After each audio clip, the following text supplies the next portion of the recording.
Nakakahiya. Nakakahiya ang desisyon ng Senado patungkol sa impeachment complaint laban sa Vice Presidente.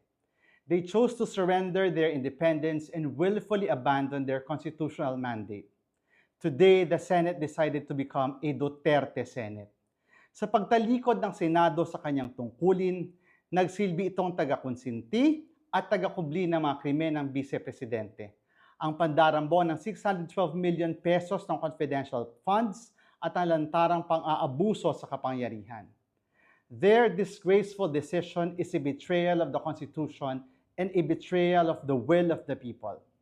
This may have delayed our hopes for accountability and justice, but it has not ended it.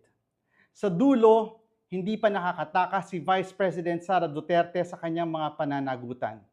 Patuloy na magbabantay at maniningil ang taong bayan. Tuloy ang laban.